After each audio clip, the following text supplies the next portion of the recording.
சுக்கிரன் உங்கள் ஜாதகத்தில் நல்லா இருந்தால் நல்ல மனைவி, நல்ல வாகனம், நல்ல வீடு, நல்ல சொத்து, நல்ல சுகம், நல்ல நண்பர்கள், சுதந்திரமான வாழ்க்கை, நினச்சதெல்லாம் நடக்கும்.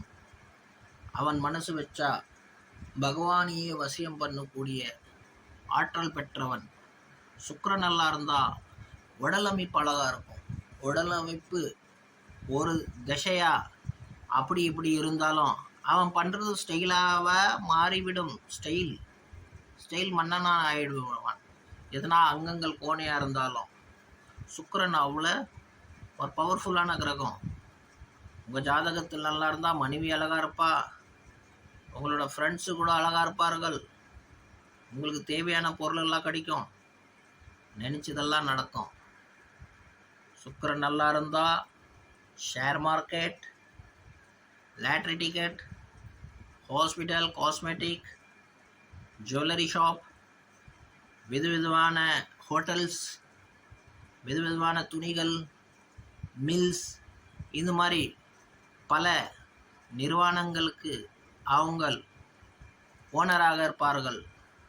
அவங்க சொல்கிறது அரசாங்கம் கேட்கும், பெரிய பெரிய பிரபுக்கள் கேட்பாங்க, நினச்சதெல்லாம் நடக்கும். சுக்கிரன் நல்லா இருந்தா. இந்த சுக்கிரன் உங்கள் ஜாதகத்திலே நல்லா இருக்கான்னு உங்களுக்கு எப்படி தெரியும்? 1 கோடி பேருக்கு சொல்கிறாங்க, ஐயா உங்கள் ஜாதகத்தில் சுக்கிரன் நல்லா இருக்குது, நீங்கள் ரிஷபராசிக்காரங்க, நீங்கள் துளாராசிக்காரங்க.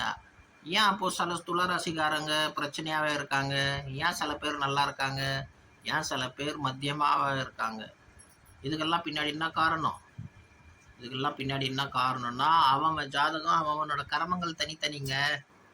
ஒருத்தரோட பேச்சை கேட்டுட்டு இன்னொருத்தர் தேவையில்லாமல் கன்ஃபியூஸ் ஆகக்கூடாது. தேவையில்லாததெல்லாம் சொல்லுவாங்க. நீங்கள் நல்லா இருக்கீங்க, உங்களுக்கு ரிஷபராசின்னு. அவன் சொல்லுவான், நான் அவதிப்பட்டுட்டுக்கிறேன், என்னையா ஐயோ தேவையில்லாதெல்லாம் பேசின்னு இருக்கிறேன்.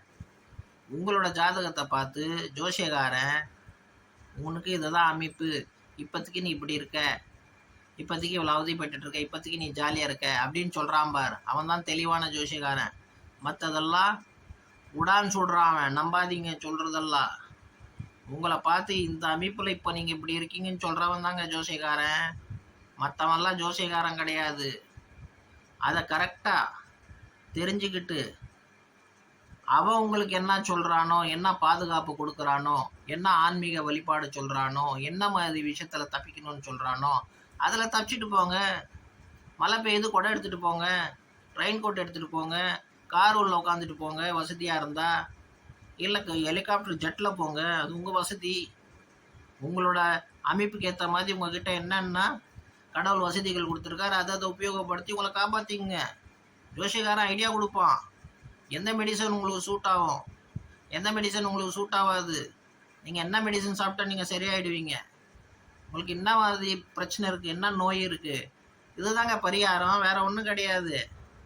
உங்களுக்கு பேய் பிடிச்சிருந்துருக்குன்னா அந்த பேய் ஓட்டுறவன் இருந்தால் தானே பேய் ஓடும்.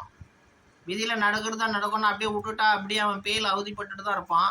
ஜுரம் இருந்தால் அப்படியே அவதிப்பட தான் செய்வான். பேராசிட்டமால் சாப்பிட்டா தானேங்க நோய்ப்போம், ஜுரப்போம். அதை சொல்கிறவன் வேணாம்ல பேராசிட்டமால் சாப்பிட்ணுன்ட்டு. உங்களுக்கு எப்படி தெரியும் பேராசிட்டமால்னா என்னான்னு? டாக்டர்கிட்ட போனால் தானே தெரியும். அந்த மாதிரி தான் பரிகாரங்கள். நியாயமாக உங்கள் ஜாதகத்தில் எப்படிப்பட்ட நேரம் ஓடுது, நீங்கள் என்னென்ன பிரச்சனையில் இருக்கீங்க, அதை சொல்கிறவன் தான் ஜோசியக்காரன். அதை தெரிஞ்சுக்கிட்டு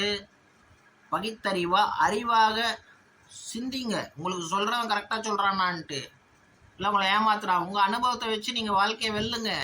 வணக்கம்.